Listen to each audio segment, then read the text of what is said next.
Welcome to the Pocket Size PR podcast, the podcast where pocket-sized portions of PR wisdom are distilled and applied to real-life situations by communications professionals. I am your host, Charlotte Nichols from Harvey and Hugo, and today on the show, we welcome Jeni Smith. Jeni is network strategist and founder of NetKno. Jeni, please can you define PR for me? Big question to start. So I think for me, PR is one of a lot of tools that essentially come down to relationships and building relationships. And I see PR as a great one, especially for showcasing corporate values. Like, it's a really good way to show what you stand for and what your purpose is. Bits of personality in there as well, especially when it becomes conversational PR. So like it's back and forth. I love that kind. But yeah, for me, it's about helping build that trust as well. There's a really good book that I talk about a lot called The Speed of Trust. Okay, yeah, I've heard of it. Yeah, it's really good. Stephen M.R. Covey. So his dad did The Habits of Highly Yes, People. yeah. Uh-huh. So he did one specifically on trust. And my favorite quote from that book is trust is equal parts character and competence. Oh, I love that. Which I love, That's so especially nice. like professionally. And I think PR is a really good tool for showcasing competence in a lot of ways, especially like if it's winning awards and achievements and things. But also that character element can really come in. So it's a really good tool for like hitting both of those at the same time. Beautiful answer. I'd heard of that book. I've never read it, but I'd never heard of that character and competence. Character and competence. That really does sum up PR, Doesn't it? as For well. the two, you Yes. need the balance, because it's all well and good. You might people like resonate with you or your business, but if they don't see you as a competent expert, then it's not going to work, and vice versa as well. So Absolutely. you need the two. Need the two, Yeah. absolutely. And that kind of conversational PR is really important in what you do. Yes. So I was going to ask how important networking is as a tool for PR. So networking, well, obviously I'm totally biased and I think networking is the center of everything. When it comes to like, I think those, at the heart of networking again is building relationships, and networking activities encompass a lot of different things. I think we often think of networking as that room full of strangers, drinking coffee and just having lots of small talk about the weather. But actually, there's a lot of different levels of activities that all fit within networking and building strategic networks especially. But it does always come back to those relationships, especially with those individual actors that you're building those connections with. And PR can really help. It can help, I think, bolster the connections that you're having in person, especially when it combines that with like a lot of digital, and people may have seen you in the press before they meet you at an event, or they meet you at an event and search you afterwards and find a lot of confirmation for what they felt already, or the opposite could happen if it's not, done well. Yeah. So they kind of complement each other really well, but you need both. I think you can't just do one, or it speeds up the process of building those relationships. I agree. And in this digital world we live in, I do feel that you sometimes can't put a value on face-to-face connections. No. For me, yeah. I think online and digital has got such a wonderful part to play, and it connects the world. So like the access to information we have, and the connections and the nurturing of relationships we can do digitally. I agree. And that's the difference, I think. Yeah. Whereas face to face, we take in so much information when we connect and meet people in person, even down to when we shake hands, we release oxytocin, which is our connection chemical, which we often associate with like parents and babies. Like when you kiss your baby's head, you both get lovely oxytocin, and it's what bonds us. But as adults, we get that when we shake hands, and there's a lot, again, of that trust that comes in. Also in person, it's really bizarre, but when we spend time with people in person and they don't harm us or kill us, our brains go, oh, I feel safe with this person. They didn't harm me or try to kill me. So that next time we meet them, we've got a deeper connection of trust. We also take in all those extra little bits of information like body language and mannerisms, and even like smell. I wouldn't suggest like going networking and smelling people. But you can't help it sometimes. But you can't help it sometimes, yeah. But we also create those memories as well of spending time together. And that creates a deeper form of connection than you can create purely online. So I think again, we need the two, but the two complement really well. But they are influencing each other very Definitely. interestingly. It is so interesting. I totally agree with how the digital world can help nurture the relationships that are already formed offline. But what you said about trusting more, I definitely think that's relevant.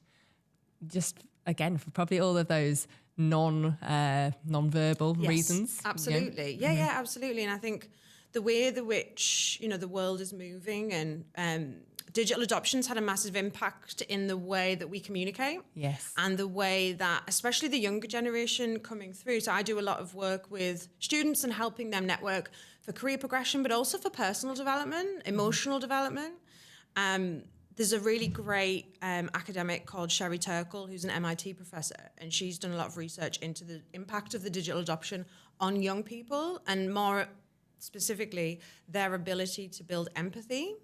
And it's having a massive impact on how they are able to put themselves in other people's perspectives. Because, well, for multiple reasons, a lot of the time online, the algorithm feeds us the information that we are tended to lean towards anyway. So we create echo chambers for ourselves.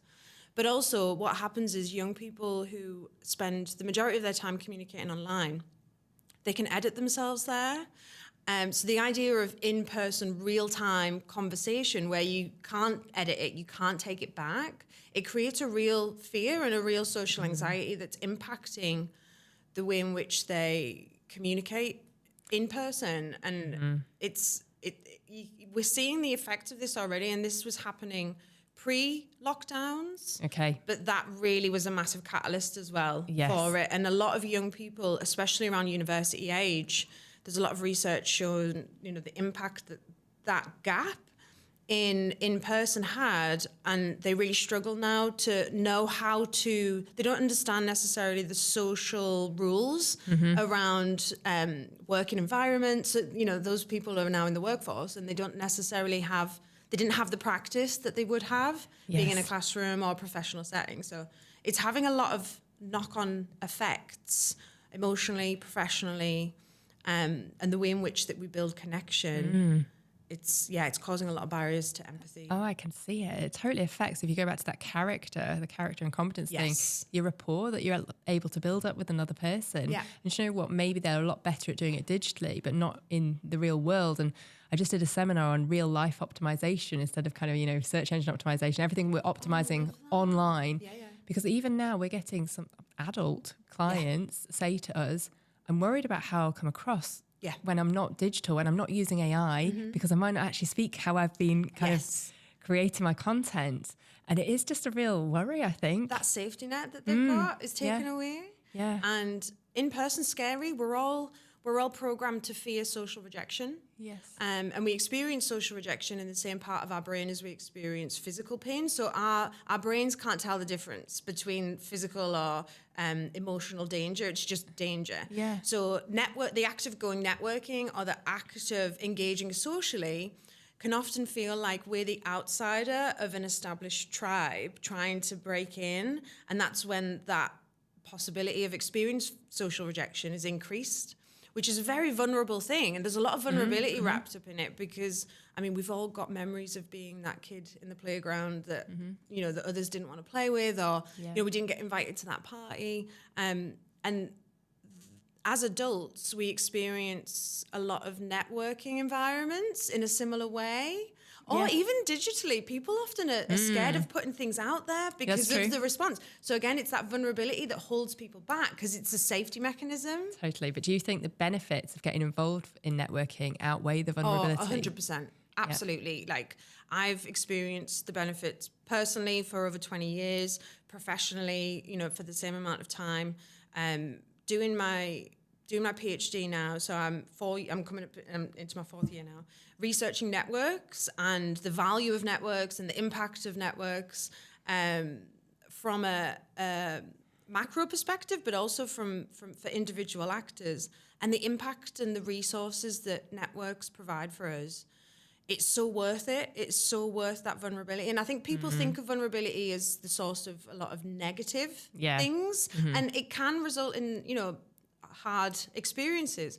But it's also the source of all the wonderful things as well. Like if you think about how you know, falling in love is such a vulnerable thing, whether that's with a partner or with your own kid. You know, that love is such a vulnerable, scary thing, but it's also the source of like the most wonderful thing as well. Yeah, I understand. And building these connections with each other, with humans, that's where, as businesses, we get access to knowledge, inspiration, we spark innovative ideas, we obviously create relationships that result in business, which is all like wonderful. But also as humans, we need that. We're programmed for it. We crave it. And I think this is where we look online for it. We want that dopamine, that, you know, we want more followers. But actually, often the real value comes when we create these deeper, more intimate relationships. I totally agree. That can be the really like magical stuff. Yeah, I agree. And I think everyone's obviously not detracting from the family side of things and relationships, which are much deeper and much more kind of loving. But, you know, even if you're at a networking event and perhaps that morning you're like, oh, I didn't really want to go, but I'll go.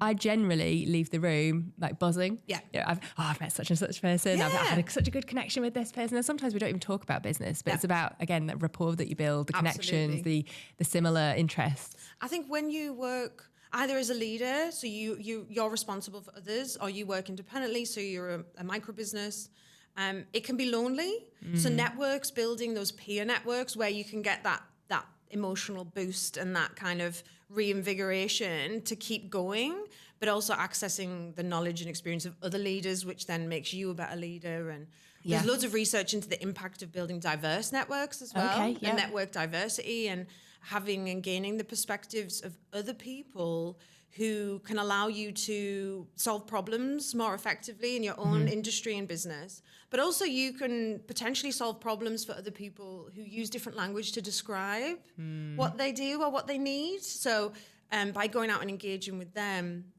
you're able to build more financially successful businesses, again, just by building those networks and having those conversations. Yeah, it all makes total sense to me. And do you feel that since the pandemic, kind of in-person events are still declining, or do you think, how do you think it affected everything, COVID? It has had a long-term effect. I think event organizers have to work harder to get people out the door, and you know, because before we didn't kind of question it, we just went to events because that was the only option. Now everyone's so comfortable with the technology, leaving the house is a lot more effort. We're a lot more kind of like, oh, I have to put shoes on and like go outside. And plus we've got that social anxiety a lot more. So there's that underlying kind of, it's like going to the gym. It's like, oh, there's always excuses like, oh, it's raining, or, you know, oh, it's easy. It's easier not to. So if we're not really wanting to, it's easier not to. So I think the event organizers have to work a lot harder. Dropout rates are a lot higher for events. But I don't necessarily think that that's a bad thing, in that it's shook up the sector, and it's meaning that people are a lot more, hopefully, strategic and purposeful, and network with a lot more intention rather than just going to everything. So I think, you know, until something bad happens, things tend to stay the same. Something shakes it up, and then we come out hopefully on the other side better, and we've got better events for it. Agree. Yeah, definitely. And you know, that you'd be at similar sort of events that are all the same before COVID, and it has really made them think quite intentionally, like you say, to make it a bit more different, help it stand out. And again, it's a bit more of a novelty now. It is, And I think, I mean, you know, if you remember in lockdown, we all like did online quizzes and that with our nanas and stuff. And, like, remember, no one keeps doing that. You know, we don't still, you go and see your nana, don't you? You go and see your friends or whatever. Or you go to a pub and do the quiz. And networking is, you know, because there's a lot more vulnerability there, we do look for probably more excuses. So it's easier not to go. But this is where the way up between free and paid for events comes in. Yes, interesting. I'm a big fan of less is more, and like network. I'm all about networking smarter, not harder. And often going to an event with a price tag on it means that one, people you know can afford to be in the room, which sounds a bit, you know, but what I mean by that is, especially if you're looking to target businesses or you sell a product that's high value, going to free events, you're probably not going to be engaging with people who are in a position to buy those high ticket price items. So looking for events that come with a price tag, not only does it mean that there's going to be fewer dropout rates, so you can do more of that pre-networking that's going to pay off. So engaging with people, delegates lists, using social media to engage with delegates before you get there. But also it means that it impacts and increases your own social capital by being in the room. There's a lot of like smoke and mirrors with networks, and like being seen to be there. Absolutely. It does impact people's perception, and that in itself is like a form of PR. Totally is. Yeah, it is. I say that so many times, you know, it's almost like weighing up the detrimental effect if you're not seen there in the room versus you are, let alone then what you contribute and bring to the room. Absolutely. Yeah. And if people know that to be in that room, you have to be of a business of a certain size or certain whatever. Yeah. Being seen to be there, it builds these associations in people's minds. So a lot of that social capital's increased, and being seen to be behind, everyone wants to be behind the red rope at the club, or being seen to be somewhere. Absolutely. And then it's demonstrating that you were there as well, even for the people that weren't in the room. Have you noticed that on LinkedIn, there's a lot more selfies at events?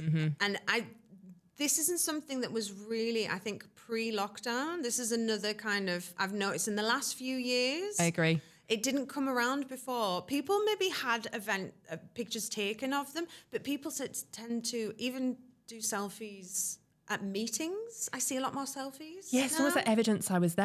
Yeah, I was like, yeah, exactly. I got myself out. I deserve credibility. Yeah, I'm out. I'm at a different venue and stuff. Yeah. And it's not necessarily, I'm not saying it's a bad thing at all. It's just interesting. It's interesting. That it's come about the last few years. Definitely. Another part of that, I don't know if it's that constant pressure from the social media networks that you have to update your posts once a day. So like, well, scraping around, I better just take a quick photo. Here's a picture of me having a coffee. Yeah, and tag everyone in the room. And do you know what? I've been guilty of that sometimes as well myself, but I don't know. I just feel like it's getting a little bit boring now. Yeah, like, I think it'll kind of, it's kind of reached its peak, and then there'll be something new that'll come around. But then equally, you could argue that it's the post-event networking, almost the post-event brand building. It is. Again, kicking in. And so people leveraging each other's networks through that tagging. Yeah, totally.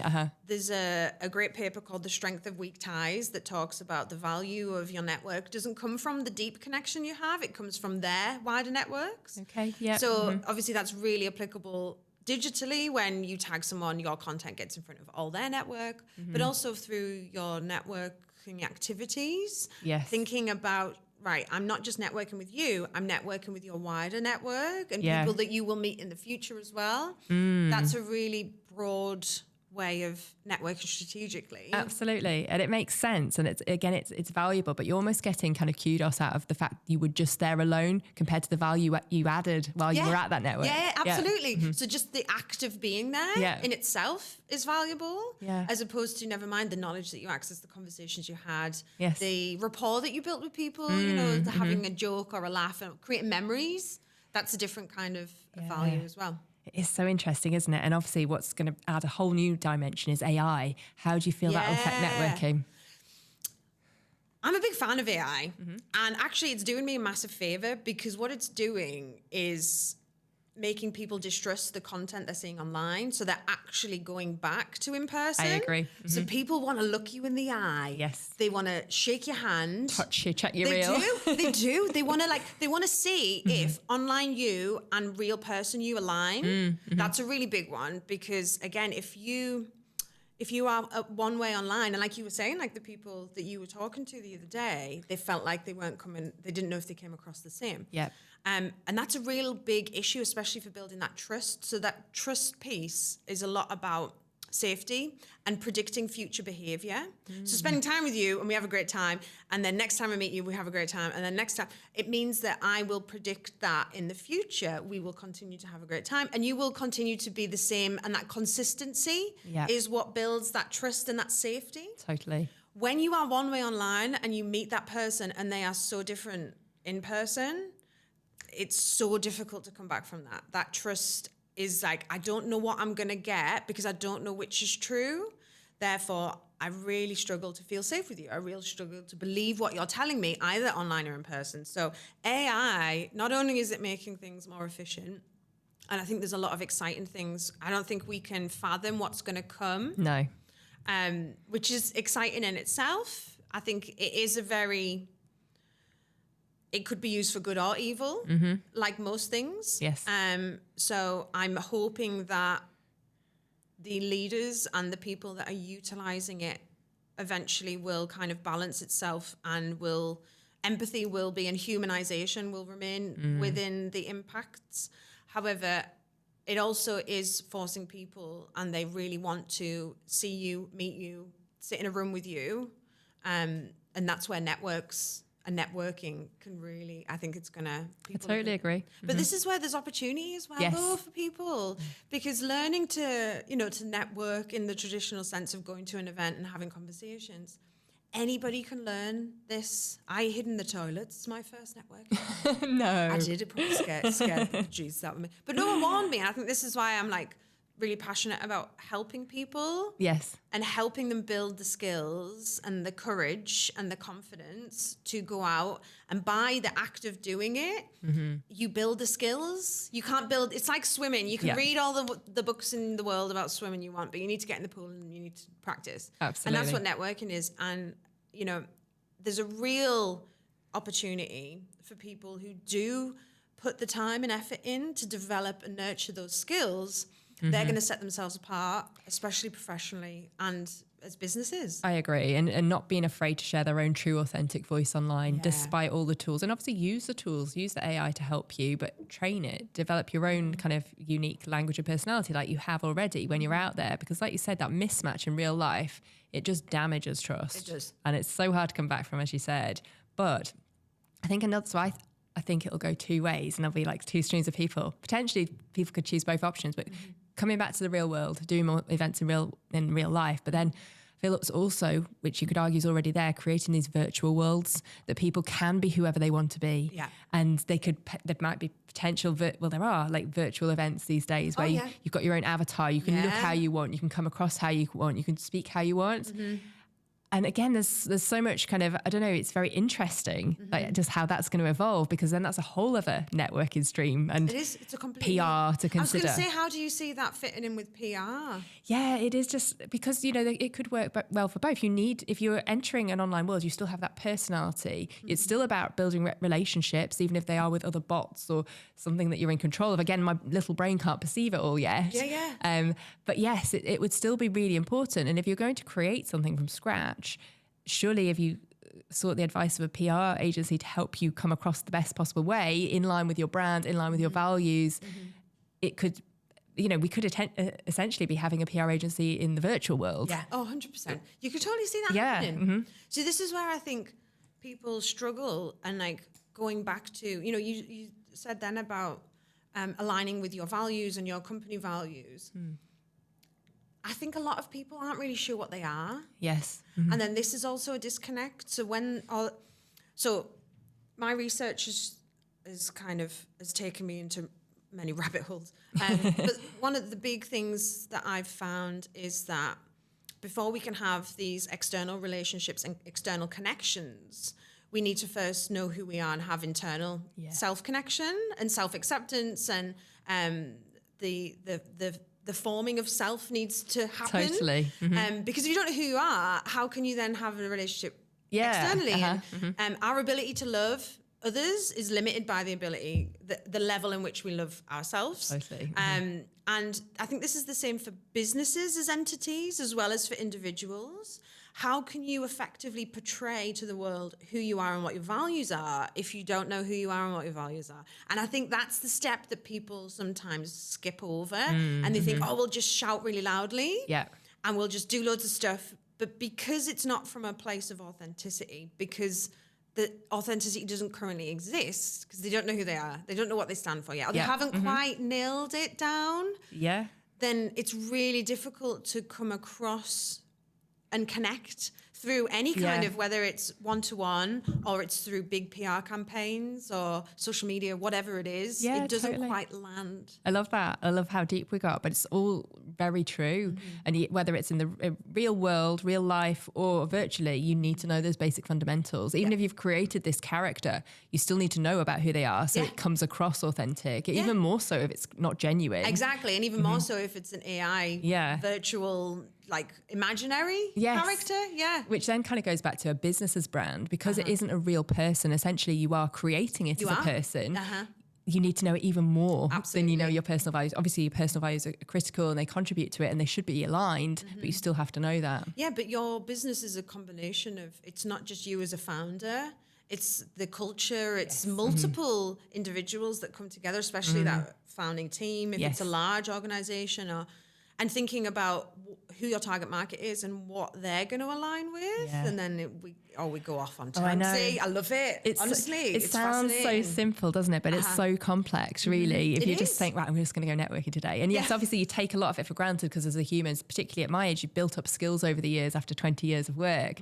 But it goes back to then perhaps giving teenagers, younger people a little bit more grace because they haven't had time. I mean, you know, did I truly know myself as a teenager? I don't know myself till my 30s. Like, So it's very interesting. Exactly. And yeah, like you say, we need to give them a bit of grace, I think.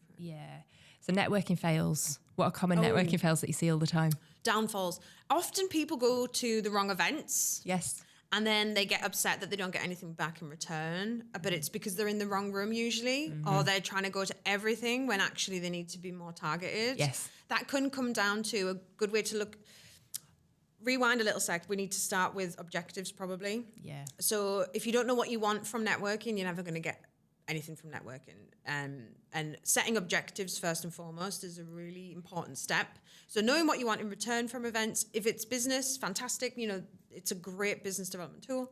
It might be accessing knowledge, it might be multitude of things, sourcing suppliers, finding staff, whatever.